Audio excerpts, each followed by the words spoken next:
오늘 아침 굿모닝 시카고.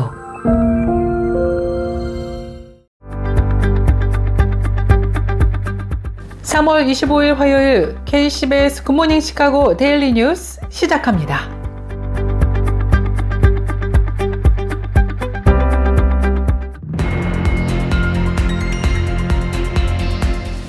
오늘의 주요 뉴스입니다. 미국 우선주의를 내세운 트럼프 정부가 아프리카에 대한 원조를 대거 삭감하면서 이 지역에서 미국의 소프트 파워가 약화하고 있다는 우려가 나오고 있습니다. 지난 2024년 전국의 대학가를 휩쓴 가자 전쟁 반전 시위 기억하실 겁니다.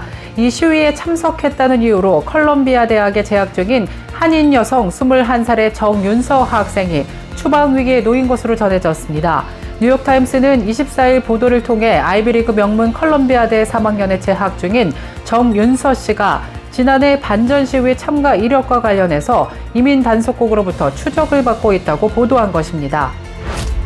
한편 트럼프 정부가 지난 30년 동안 금지해온 서류 미비자들의 납세 정보까지 공유를 하고 체포 작전에 착수할 채비를 하고 있는 것으로 전해지면서 논란이 커지고 있습니다. 이스라엘과 팔레스타인 무장단체 하마스의 휴전이 만료된 이후 이스라엘군이 하마스의 통치 능력을 무력화시키기 위해 이 단체의 고위 간부들을 표적으로 삼아 연달아 제거하고 있는 것으로 조사되었습니다. 헝가리 의회가 LGBT 프라이드 행사의 거리 행진을 금지하는 법안을 통과시켰습니다. UN 인권이사회 등에 따르면 헝가리 의회는 지난 18일 부다페스트에서 매년 열리는 프라이드 행사를 금지하는 법안을 가결했습니다. 목회자의 절반은 인공지능 AI의 발전이 종교와 신앙에 긍정적 영향을 미친다고 생각하지만 3명 중 1명 정도는 부정적으로 보고 있다는 것으로 조사 결과 드러났습니다. 현대차가 24일 백악관에서 2028년까지 4년 동안 미국에 약 210억 달러의 전략적 대미 투자를 집행한다고 밝혔습니다. 정의선 현대차 회장은 백악관 루스벨트 룸에서 트럼프 대통령과 연방의전 서열 3위인 마이크 존슨 하원 의장, 스티븐 스컬리지 하원 원내총무와 제프 랜드리 루이지애나 주지사 등이 참석한 가운데 이 같은 내용을 전했습니다. 아마존을 통해 판매되고 있는 베나드릴 시럽이 어린이 중독 위험 우려로 리콜 조치됐습니다. 소비자제품안전위원회는 의약품 제조업체 아르셀이 어린이 중독 위험으로 인해 약 2,300병의 베나드릴 시럽 제품을 리콜한다고 밝혔습니다. 부동산 중개인협회는 2월 기존 주택 매매 건수가 426만 건으로 전월 대비 4.2% 증가했다고 지난 20일 밝혔습니다. 한국의 영남권에 산불이 발생한 가운데 한국교회봉사단이 산불 피해 지역 기독교 총연합회들과 연대해 재난 극복에 나서기로 했습니다. 이상 이 시각 주요 뉴스입니다. 첫 소식입니다. 지난 2024년 전국의 대학가를 휩쓴 가자 전쟁 반전 시위 기억하실 겁니다. 이 시위에 참석했다는 이유로 컬럼비아 대학에 재학 중인 한인 여성 21살의 정윤서 학생이 추방 위기에 놓인 것으로 전해졌습니다. 뉴욕타임스는 24일 보도를 통해 아이비리그 명문 컬럼비아대 3학년에 재학 중인 정윤서 씨가 지난해 반전 시위 참가 이력과 관련해서 이민 단속국으로부터 추적을 받고 있다고 보도한 것입니다. 아이스 요원들은 지난 13일 정윤서 학생을 찾기 위해 복수의 장소를 방문했고 영장을 발부받아 대학 기숙사를 수색하기도 한 것으로 전해졌습니다. 정윤서 학생은 지난해 컬럼비아 대학에서 벌어진 가자 전쟁 중단 촉구 친팔레스타인 시위에 참가했지만 시위를 주도한 것으로 보이진 않는다고 뉴욕타임스는 덧붙였습니다. 한편 트럼프 정부가 지난 30년 동안 금지해온 서류 미비자들의 납세 정보까지 공유를 하고 체포 작전에 착수할 채비를 하고 있는 것으로 전해지면서 논란이 커지고 있습니다. 국세청과 이민단속국은 최종 추방령을 받은 서류 미비자들 가운데 세금을 내고 있는 것으로 보이는 약 70만 명부터 최신 납세 정보를 공유해서 체포 작전에 돌입한 것으로 보입니다. 사상 최대 서류 미비자 체포 추방 작전의 가속 폐대를 밟기 위해 트럼프 정부가 30년 이상 금지해온 서류 미비자들의 납세 정보까지 공유하면서 논란이 커지고 있습니다. 미국 우선주의를 내세운 트럼프 정부가 아프리카에 대한 원조를 대거 삭감하면서 이 지역에서 미국의 소프트 파워가 약화하고 있다는 우려가 나오고 있습니다. 미국의 영향력이 감소하면서 생기는 힘의 공백은 글로벌 사우스에 대한 세력 확장을 끊임없이 추구해온 러시아와 중국에 기회를 부여한다는 분석입니다. 24일 워싱턴 포스트는 트럼프의 국제 원조 삭감이 아프리카 대륙의 공백을 만들고 경쟁국들은 이를 이용하려 한다는 제하의 기사에서 이 같은 전문가들의 분석을 소개한 것입니다. 트럼프 대통령은 지난 1월 취임과 동시에 미국의 해외 원조를 90일간 중단하는 행정명령을 발동한 바 있습니다. 이에 따라 대외 원조 기관인 국제개발처의 사업도 중단됐습니다. 특히 예산의 4분의 1을 차지하는 아프리카 관련 프로그램이 심각한 타격을 입은 것으로 알려졌습니다. 이에 러시아와 중국은 미국의 이런 결정을 기회로 여기면서 발빠르게 움직이고 있습니다. 지난달 러시아는 중앙아프리카 공화국에 결핵 및 인체 면역 결핍 바이러스 치료제를 전달했습니다.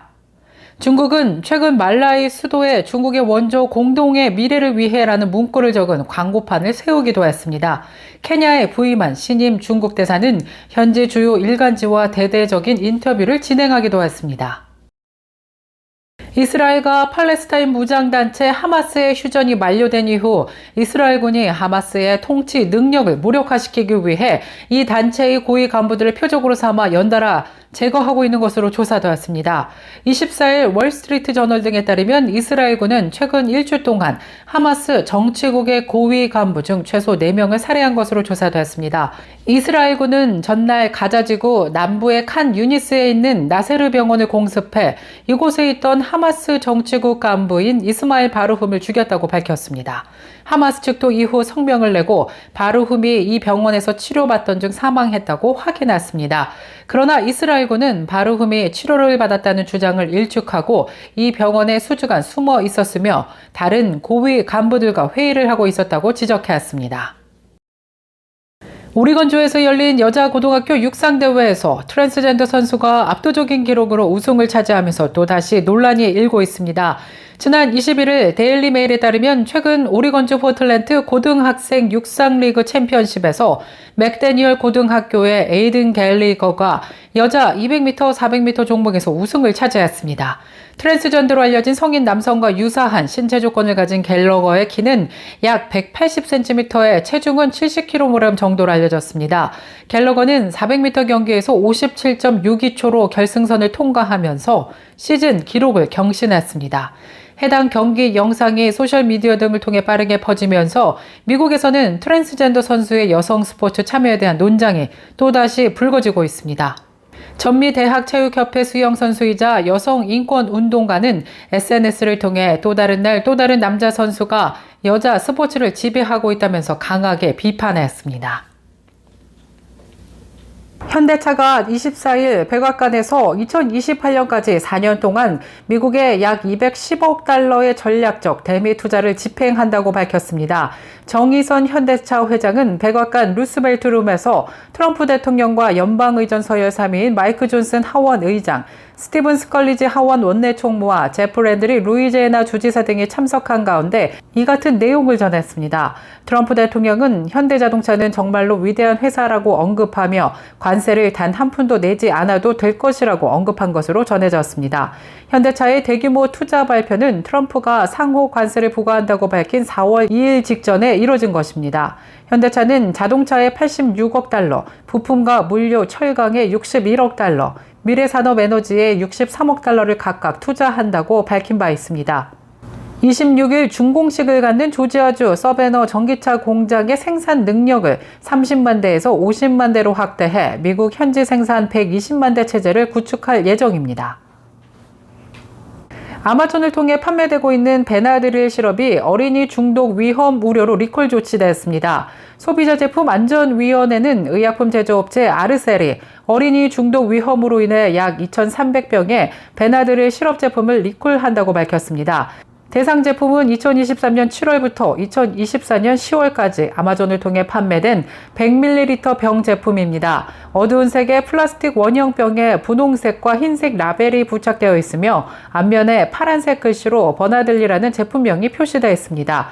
리콜의 주된 이유는 해당 제품 포장이 어린이 보호용으로 제작되지 않아서 내용물을 어린이가 삼킬 경우 중독 위험이 있다는 점입니다. 미국에서는 어린이 보호 포장 요건을 충족하지 않은 의약품에 대해 엄격한 규제를 적용하고 있습니다. 올 2월 들어 주택 거래량이 증가한 것으로 조사됐습니다.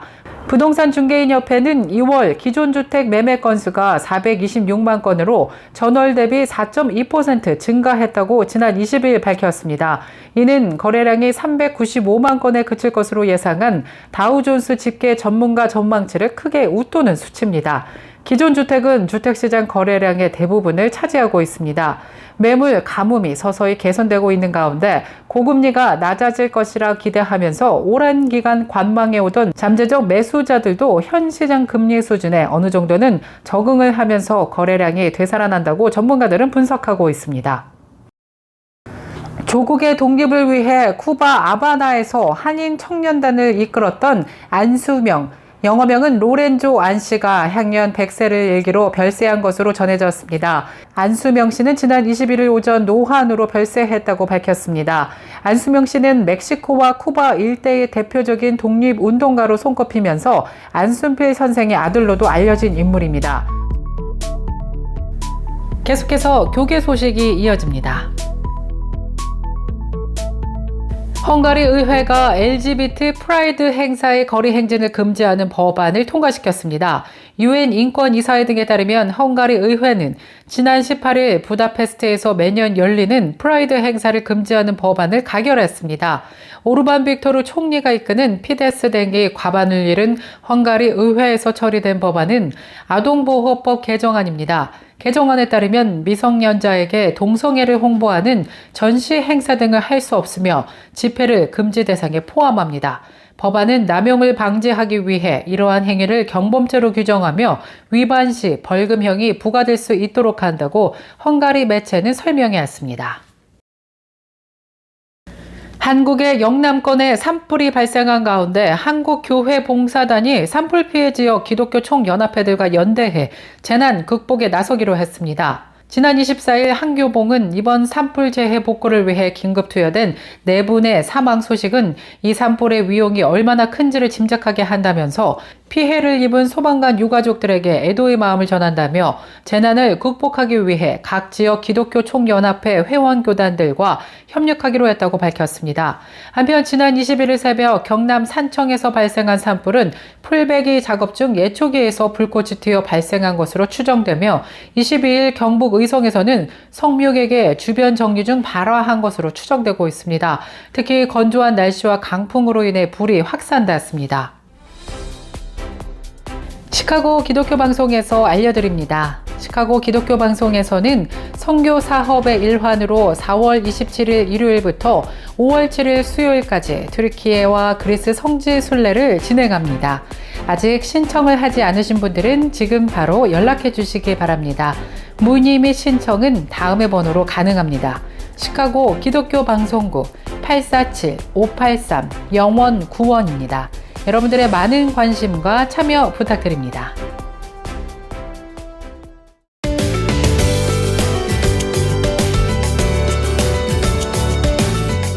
KCBS 날씨 정보입니다. 화요일인 오늘은 하루 종일 맑고 화창한 날씨 기대해도 좋겠습니다. 낮 최고 기온은 47도 예상되고요. 밤 최저 기온은 32도 예상됩니다. 내일 아침 해 뜨는 시각 6시 44분, 해 지는 시각 7시 8분입니다. 이상 KCBS 날씨 정보였습니다.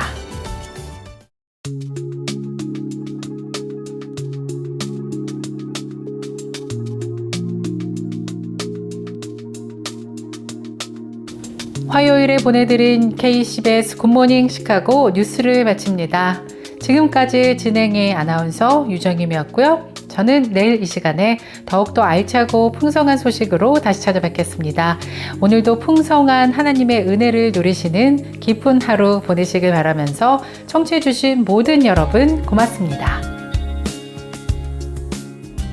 최고의 상품으로 소비자의 행복을 책임지는 영신 건강 제공으로 함께합니다.